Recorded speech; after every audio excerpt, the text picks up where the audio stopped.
Closing solution advance subtract कर देंगे। फिर जो सॉल्यूशन आउटस्टैंडिंग ऑन है, ये क्या है, ये ऑन। मैंने बताया था अभी थोड़ी देर पहले, ऑन का मतलब क्या होता है? ऑन का मतलब होता है प्रीवियस ईयर की एरियर प्लस करंट ईयर की एरियर। हमें तो करंट ईयर की ऐड करनी है, हमें तो क्लोजिंग करंट ईयर की ऐड करनी है, closing solution arrear current year की ऐड करनी है बस। तो देखो जो 43750 टोटल है और still in arrear previous year की दे रखी है ब्रैकेट में 1250, तो करंट ईयर की कितनी हो गई? तो करंट ईयर की कितनी हो गई? 2500। तो इस साल की इनकम कितनी हो जाएगी?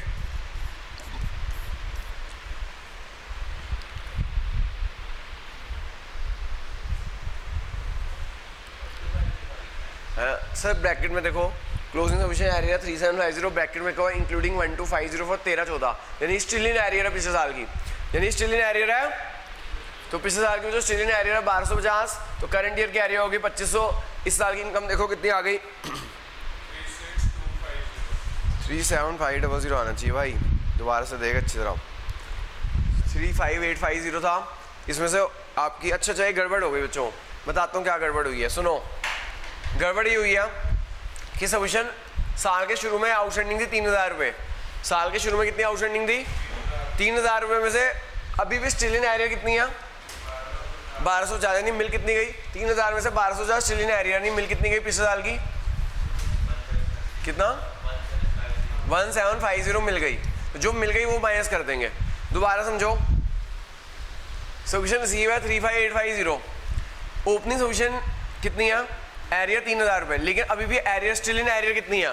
क्लोजिंग में still in arrear as on दे रखा है, एज ऑन मतलब टोटल एरियर। उस 3750 में से 1250 पिछले साल की एरियर है, यानी कि हमें पता लगाना है कि इसमें ये अभी भी नहीं मिली, ये अभी भी नहीं मिली। 3000 में से 1250 अभी भी नहीं मिली, कितनी मिल गई? 1750। कितनी मिल गई? समझ आ गई बात कि नहीं आई? दोबारा समझाऊं?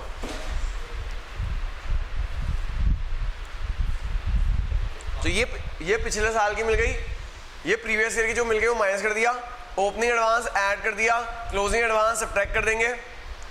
ये क्लोजिंग एरियर तो है लेकिन उसमें 1250 पिछले साल के इंक्लूड है। तो इस साल के कितने?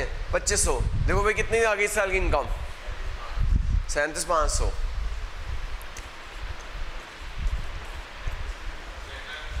पैंतीस आ रहा है, कितना आ रहा है? 37,500 सही है, हाँ 37,500 सही है। 37,500 इज द करेक्ट आंसर बच्चों, 37,500 इज द करेक्ट आंसर। क्या? हाँ सही है, ऐसे भी सही है।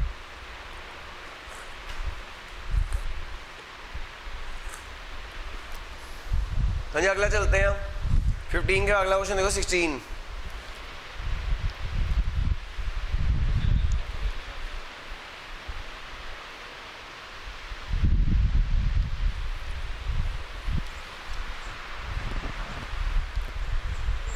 करना शुरू करना बच्चों।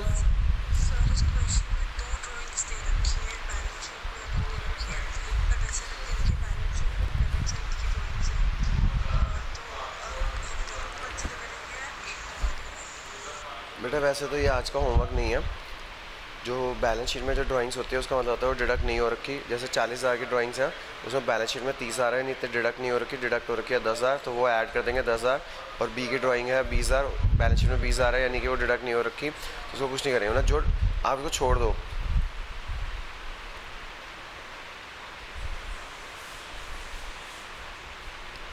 बेटा ये आज का होमवर्क है, इसे छोड़ दो, अभी मत करो। वो जो उस फ्रंट उस साइड वाला होमवर्क था ना, उस पेज वाला, वो होमवर्क है, ये आज होमवर्क मिलेगा, मतलब आज की क्लास का होमवर्क है।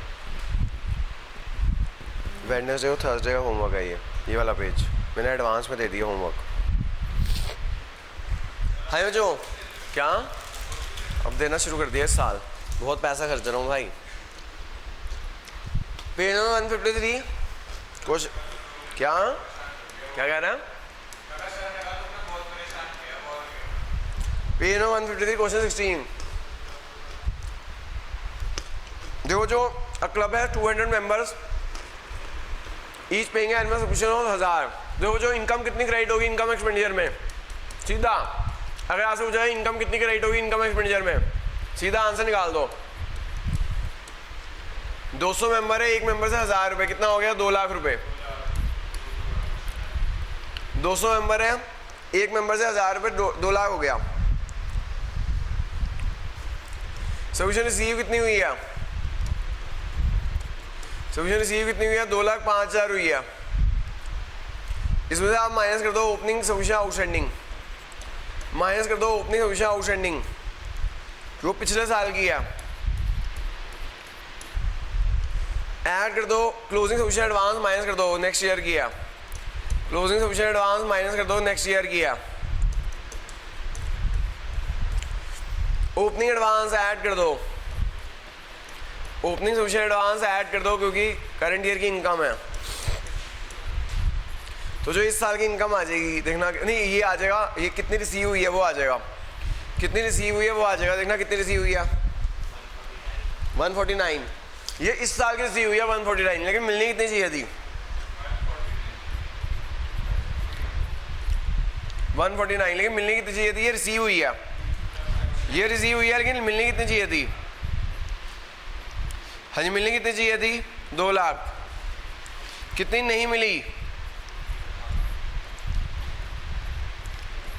तो सबमिशन रिसीव है 2,05,000 की, ओपनिंग सबमिशन आउटस्टैंडिंग माइनस कर देंगे बच्चों, पिछले साल की इनकम है, क्लोजिंग सबमिशन एडवांस सब्ट्रैक्ट कर देंगे क्योंकि नेक्स्ट ईयर इनकम है,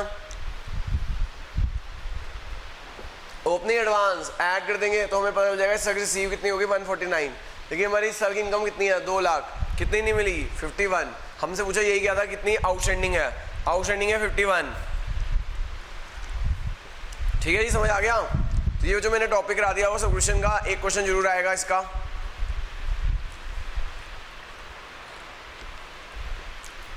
अब आ जाइए जो कंज्यूम वाले पे,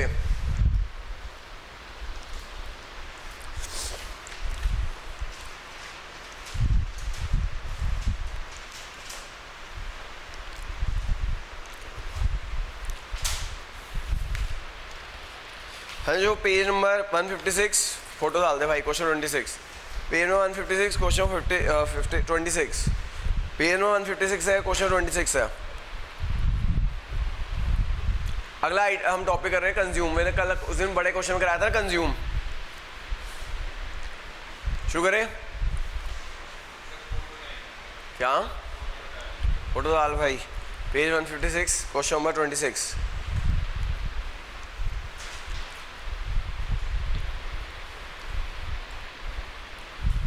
डाल दी, फोटो डाल दे भाई।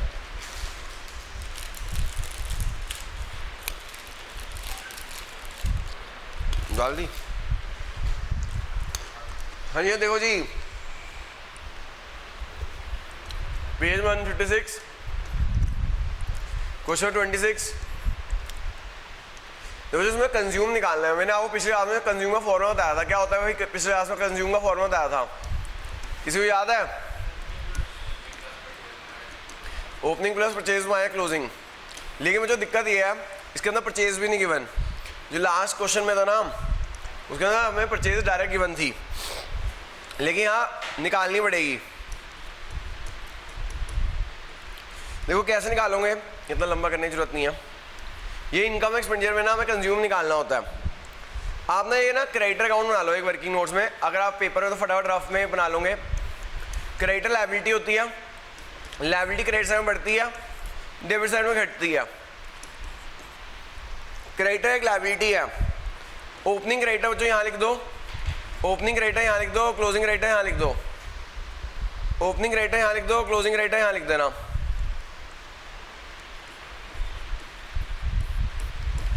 ओपनिंग क्रेडिटर यहाँ लिख दो, क्लोजिंग क्रेडिटर यहाँ लिख दो। एडवांस बच्चों एडवांस एसेट है, बच्चों एडवांस एसेट है। ओपनिंग एडवांस यहाँ लिख दो, एडवांस का डेबिट बैलेंस होता है। ओपनिंग एडवांस यहाँ लिख दो, क्लोजिंग एडवांस यहाँ लिख दो। ठीक है भैया, क्रेडिटर लायबिलिटी है, लायबिलिटी का क्रेडिट बैलेंस होता है, ओपनिंग यहाँ आ जाएगा, क्लोजिंग यहाँ आ जाएगा। एडवांस एसेट होता है बेटा, एडवांस क्या होता है? एसेट। ओपनिंग यहाँ लिख दो और क्लोजिंग यहाँ लिख दो, फिर क्या होगा? हाँ, ओपनिंग क्रेडिटर यहाँ लिख दो, क्लोजिंग क्रेडिटर यहाँ लिख दो, ओपनिंग एडवांस यहाँ लिख दो, क्लोजिंग एडवांस यहाँ लिख दो। पेमेंट टू क्रेडिटर देखो कितने की है, payment to creditor 1,02,000, payment to creditor 1,02,000। यहाँ से बैलेंस में आ जाएगा, परचेज आ जाएगी, यहाँ से बैलेंस में आ जाएगी, परचेज आ जाएगी, यहाँ से बैलेंस में आपकी परचेज आ जाएगी। कितने की आ गई बैलेंस में परचेजेस?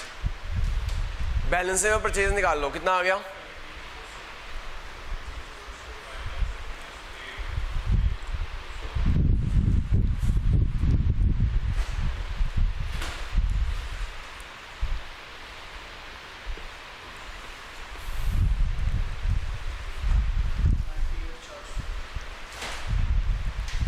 कितना 9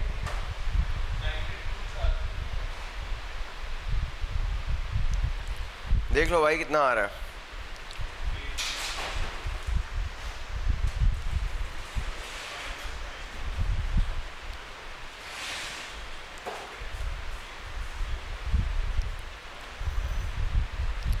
ये आ रहा है बेटा 91,400 आ रहा है। 91,400 आ रहा है। क्या आ रहा है? तो बच्चों आप कंज्यूम निकाल लो। क्या कौन किस चीज का कंज्यूम निकालना है हमें? किस चीज का कंज्यूम निकालना है देखना है। ओपनिंग क्रेडिटर यहाँ लिखा, क्रेडिटर की लायबिलिटी होती है। ओपनिंग क्रेडिटर यहाँ लिखा, क्लोजिंग क्रेडिटर यहाँ लिखा।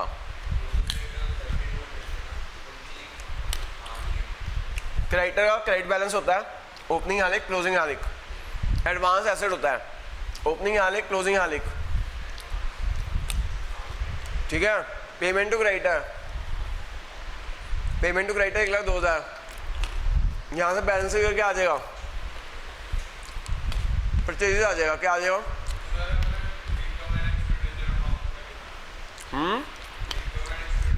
हाँ, अब कंज्यूम निकालना है भाई। क्या निकालना है? तो स्पोर्ट मटेरियल कंज्यूम का फॉर्मूला पिछली क्लास में दिया था मैंने। क्या दिया था? Opening plus purchase minus closing stock. Opening कितना बेटा? 6200 है। परचेज कितना बच्चे?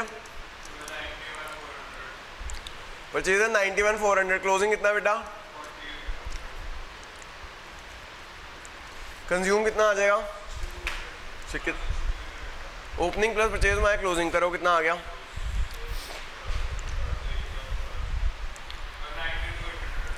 92,800। तो opening plus purchase minus closing is 92,800।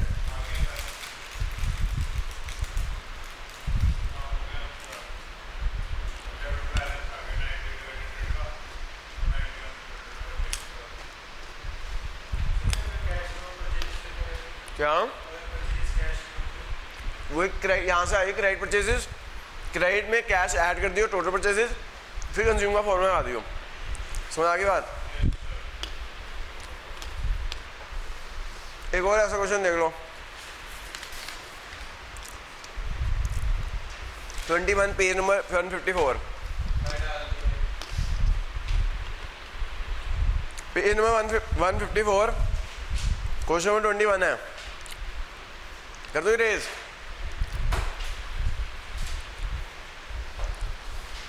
हमें ये कंज्यूम निकालना था, ये बनाने की जरूरत नहीं है पेपर में। पेपर में आप ये रफ टाइप ऐसा बनाना, परचेज निकाल लेना और कंज्यूम निकाल देना। हाँ जी, पेज नंबर 154, क्वेश्चन नंबर 21।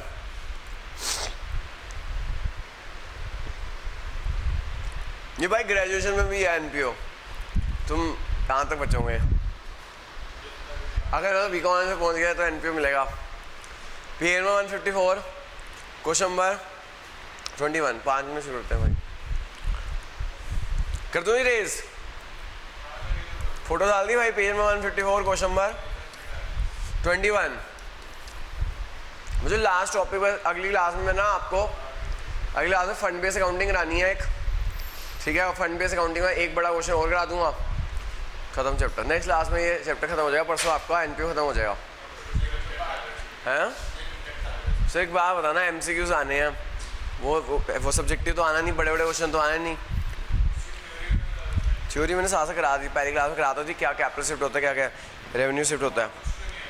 हैं वही ऐसा क्या, इसका ट्रीटमेंट बता दो जी कि क्या ट्रीटमेंट होगा बस। हेलो हेलो,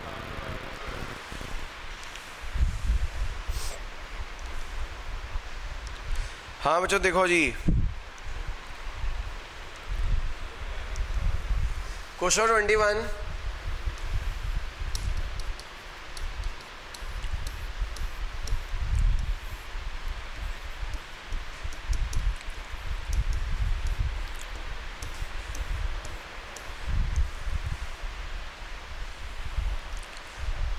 इसमें क्रेडिट अकाउंट बना लेना भैया।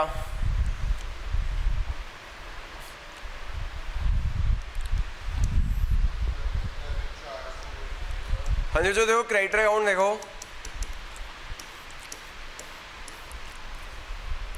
ओपनिंग राइटर कितने हैं 400, क्लोजिंग राइटर कितने हैं 260, ओपनिंग राइटर 400, क्लोजिंग राइटर है नहीं, हाँ opening writer 400, closing writer 260। Creditor का लायबिलिटी होती है, ओपनिंग इधर आ जाएगा, क्लोजिंग इधर आ जाएगा। एडवांस एसेट होता है, एडवांस एसेट होता है, ओपनिंग इधर आ जाएगा और क्लोजिंग इधर आ जाएगा। फिर जो अमाउंट पेड फॉर स्टेशनरी है, अमाउंट पेड फॉर स्टेशनरी है 2160, अमाउंट पेड फॉर स्टेशनरी है 2160।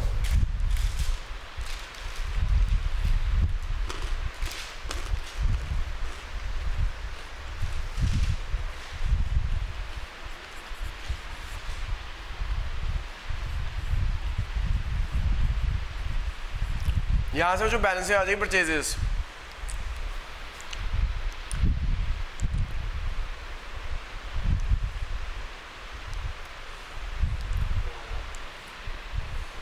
कितने आ गई 2000। अब जो आप वो निकाल लो, क्या निकाल लो, स्टेशनरी कंज्यूम, स्टेशनरी कंज्यूम निकालना। स्टेशनरी है क्या है, तो opening stock plus purchase minus closing stock. Stationery consume निकाल लो भाई, opening stock plus purchase minus closing stock. 600 plus 2000, 600 plus 2000 minus opening plus purchase minus closing, 2500 consume आ जाएगी।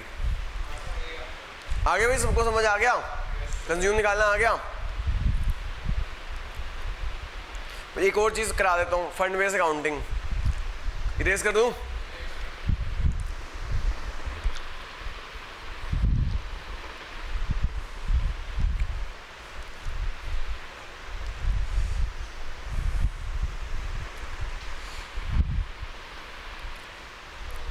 जो अगला है फंड बेस्ड अकाउंटिंग, हाँ अभी करा रहा हूँ, बस एक क्वेश्चन आया छोड़ रहा हूँ। फंड बेस्ड अकाउंटिंग में क्या होता है, अगर कोई आपने कोई ना ये नॉट प्रॉफिट ऑर्गेनाइजेशन कोई फंड बना रखा है तो वो कहाँ आता है, बैलेंस शीट में आता है। कहाँ आता है, कंसेप्ट दे रहा हूँ, क्वेश्चन अगली क्लास में कराऊंगा। फंड बेस्ड अकाउंटिंग में अगर आपने कोई फंड बना रखा है तो जैसे आपने प्राइस, कोई भी फंड है, प्राइस फंड, मैच फंड, इन्हें बोलते हैं रेवेन्यू फंड्स बोलते हैं। क्या बोलते हैं, दो तरह के फंड होते हैं, एक रेवेन्यू फंड और एक एसेट के लिए फंड। तो रेवेन्यू फंड होता है खर्चों को मेट करने के लिए फंड, जैसे एग्जांपल प्राइस फंड। तो प्राइस फंड बना रखा है तो उससे होने वाली इनकम, उससे होने वाली, अगर आपने प्राइस फंड से या फिर ऐसे करते हैं, मैच फंड का एग्जांपल देता हूँ। हमने ना मैचेस कराने के, स्पोर्ट्स कॉम्प्लेक्स ने ना मैच कराने के लिए फंड बना रखा है, तो मैच से होने वाली इनकम इसी के अंदर ऐड होगी, इनकम एक्सपेंडिचर में नहीं जाएगी। जैसे sale of match tickets, sale of match ticket इसी के अंदर ऐड होगी और सेल ऑफ मैच, उसी तरह मैच एक्सपेंसेस में माइनस होंगे। यानी अगर आपने कोई स्पेसिफिक फंड बना रखा है, अगर आपने कोई स्पेसिफिक फंड बना रखा है तो उससे होने वाली इनकम उसी के अंदर ऐड होती है, उससे होने वाले खर्चे उसी के अंदर माइनस होते हैं और नेट यहाँ आ जाता है। क्वेश्चन इसका नेक्स्ट क्लास में करेंगे, बैलेंस शीट में आता है ये फंड, वो अगली क्लास में कराऊंगा।